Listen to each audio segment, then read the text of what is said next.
الحمد لله وكفى وسلام على عباده الذين اصطفى أما بعد فأعوذ بالله من الشيطان الرجيم بسم الله الرحمن الرحيم قد أفلح من تزكى وذكر اسم ربه فصلى وقال تعالى إن الله وملائكته يصلون على النبي يا أيها الذين آمنوا صلوا عليه وسلموا تسليما সকলে মহব্বতে আওয়াজ করে দরুদ ইব্রাহিম বলে আল্লাহুম্মা সাল্লি আলা মুহাম্মাদিন ওয়া আলা আলি মুহাম্মাদ কামা সাল্লাইতা আলা ইব্রাহিম ওয়া আলা আলি ইব্রাহিম ইন্নাকা হামিদুম মাজিদ আল্লাহুম্মা বারিক আলা মুহাম্মাদিন ওয়া আলা আলি মুহাম্মাদ كما باركت على إبراهيم وعلى آل إبراهيم إنك حميد مجيد بلغ العلا بكماله كشف الدجى بجماله حسنت جميع خصاله صلوا عليه আলহামদুলিল্লাহ আল্লাহ রাব্বুল আলামিনের দরবারে অসংখ্য গণিত সকল যে মনিব রাব্বুল আলামিন আমাদেরকে অত্যন্ত দয়া করে মহব্বত করে ভালোবেসে আজকের এই ইসলাহি মাহফিলে বরকতপূর্ণ মজলিসে গুনাহ মাহফিল মজলিসে আল্লাহর জিকিরের মজলিসে আসার বসার কথা বলা এবং শোনার তৌফিক দান করেছেন। এই জন্য মনিবের দরবারে আমাদের অন্তরে অন্তঃকরণ থেকে শুকর আদায় করে আওয়াজ করে শুকর আদায় করে পড়ে নি আলহামদুলিল্লাহ। মোহতারাম হাজরিন, দুনিয়াতে এই ধরনের মজলিস ছোট হলেও আল্লাহর কাছে অনেক বড়, কারণ যে মজলিসের ভিতরে আল্লাহর পবিত্রতা ঘোষণা করা হয়, আল্লাহর জিকির করা হয়, আল্লাহর বরাত্ব প্রকাশ করা হয়, এই সমস্ত মজলিস নিয়ে আল্লাহ নিজে ফেরেশতাদের মজলিসে আলোচনা করেন। সুবহানাল্লাহ বলেন। যদি তাই হয় তাহলে এই মজলিসের চাইতে বড় মজলিস পৃথিবীতে আর কোনটা আছে? আল্লাহ আমাদেরকে এত গুরুত্বপূর্ণ বরকতপূর্ণ মজলিসে উপস্থিত হওয়ার তৌফিক দিয়েছেন। এই মজলিস এখন পর্যন্ত করার মতো পরিবেশ যে মনিব আমাদেরকে করে দিয়েছেন, মনিবের দরবারে আবারও শুকরিয়া আদায় করি আলহামদুলিল্লাহ। মোহতারাম হাজরিন, 10 জন 20 জন 30 জন মানুষের একটা মেহমানের জন্য কত টাকা খরচ করা হয়। এরপরেও আল্লাহ পাকের জিকিরের মজলিসে যে সমস্ত বান্দাদেরকে আল্লাহ পাক খাস মেহরবানি করে নিয়ে আসেন, আসার পরে যে আমলগুলি হয় আল্লাহর কাছে দোয়া করা হয়, আমরা আশাবাদী আল্লাহ রাব্বুল আলামিন আমাদের মোনাজাত ফিরায় দিবেন না। আমি আমার ঢোল কিভাবে বাজাই, সমস্ত অভিযোগ আল্লাহর কাছে রাখলাম, আল্লাহর কাছে রাখি। আমাদের আকাবিরিনগণ আল্লাহর কাছে রেখেছেন। 2 নাম্বার, ধৈর্যের পথ অবলম্বন করেছেন। আকাবিরিনদের অনুসরণে আমিও সেই রাস্তায় অবলম্বন করেছি।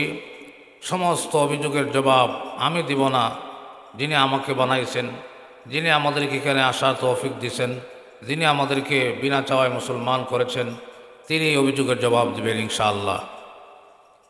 আমার করণীয় 3টা। সমস্ত অভিযোগ আল্লাহর কাছে রেখে দেওয়া। 2 নম্বর, ধৈর্যের পথ অবলম্বন করা। 3 নম্বর, হিদায়াতের দোয়া করা। আমি এর উপরে আছি। যারা প্রতিদিন আসেন, আমার সঙ্গে সুসম্পর্ক, আল্লাহর জন্য মহব্বত রাখেন, তারা সাক্ষী। তো মোহতারাম হাজরিন, কোরআনুল হাকিমে আল্লাহ রাব্বুল আলামিন পরিষ্কার ঘোষণা করেছেন, قد أفلح من تزكى وذكر اسم ربه فصلى ওই সমস্ত মানুষ সফল কাম হবে, সফল কাম হতে পেরেছে, সফলতা অর্জন করতে পেরেছে যার আত্মাকে সংশোধন করেছে। 2 নম্বরে আল্লাহ বলেন وذكر اسم ربه فصلى। 2 নম্বরে আল্লাহ স্মরণ করে, আল্লাহর জিকির করে। 3 নম্বরে ফাসাল্লা, নামাজ আদায় করে। সুতরাং আমাদের এই ধরনের মজলিসের ভিতরে আল্লাহর জিকিরের তালিম হয়, তাজকিয়া নফসের কথাও বলা হয়, নামাজের তালিম তরবিয়ত দেওয়া হয়।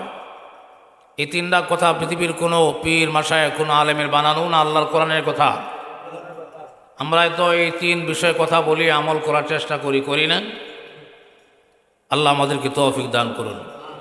মোহতারাম হাজরিন, আল্লাহর কথা, অন্তরকে পরিষ্কার করার কথা, পরিশুদ্ধ করার কথা। আল্লাহ নিজে বলেছেন কাদ আফলাহা মান তাযাক্কা, যারা অন্তরকে পরিশুদ্ধ করতে পেরেছে তারাই দুনিয়াতেও সফল, আখিরাতেও সফল।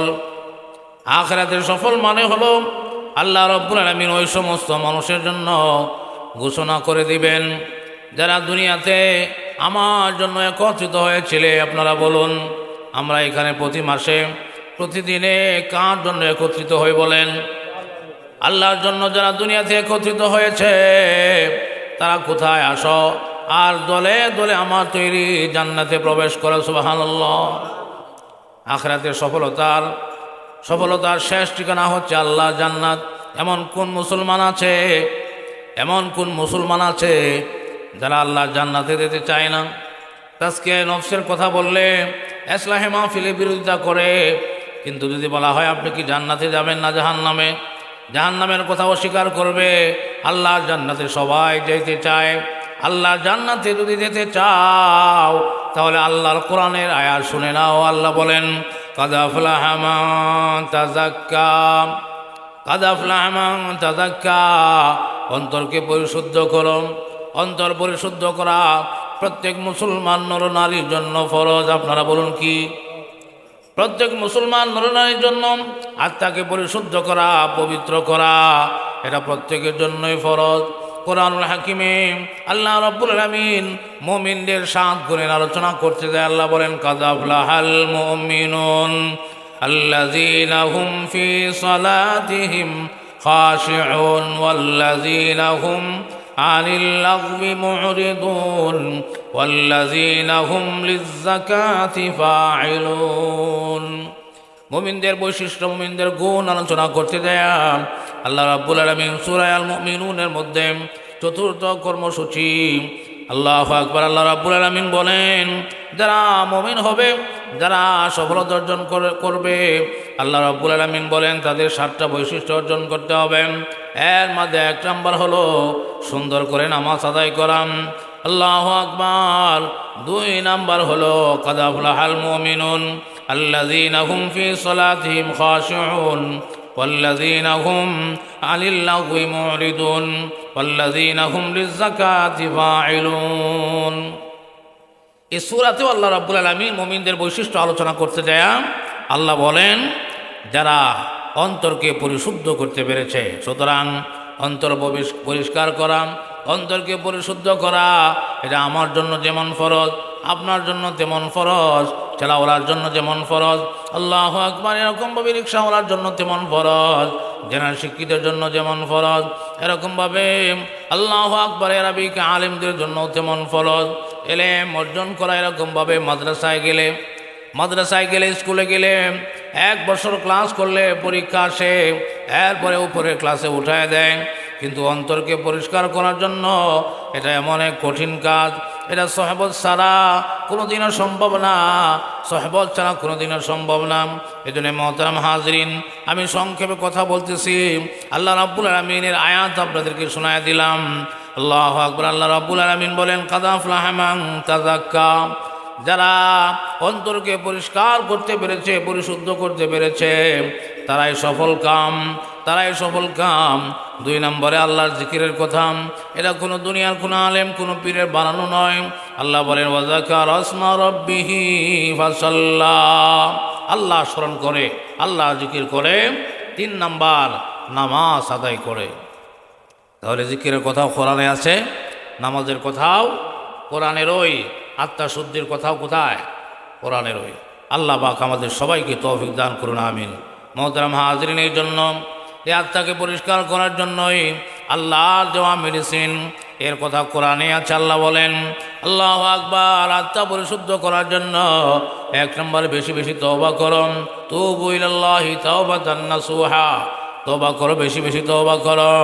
দুই নাম্বার আলা বিযিকরিল্লাহি তাতমাইন্নুল কুলুব, দুই নাম্বার কর্মসূচি হচ্ছে আল্লাহর জিকির করো।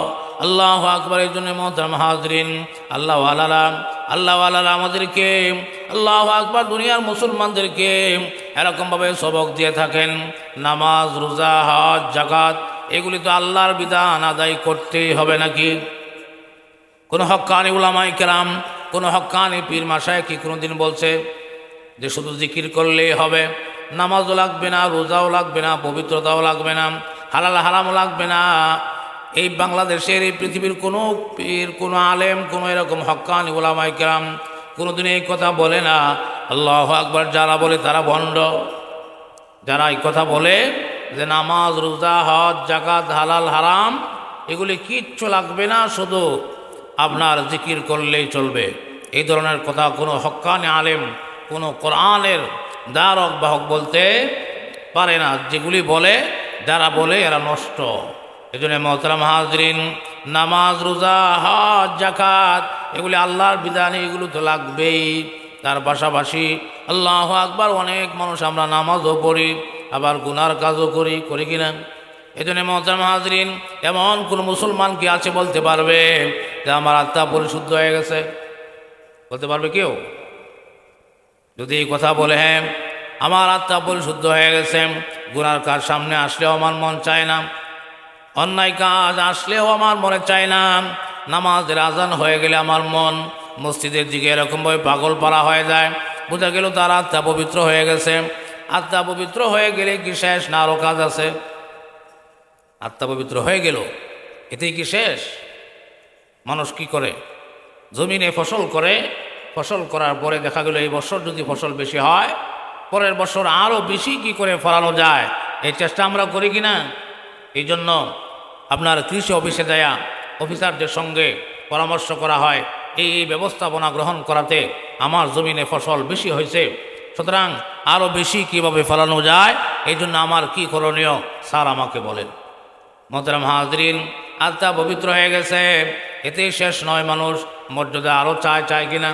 মানুষের চাহিদা হলো একটা বাসার মালিক হয়েছে, মনে চায় একটা বাসা বানাই, একটা গাড়ির মালিক হয়েছে, মনে চায় আরে একটা গাড়ির মালিক হয়।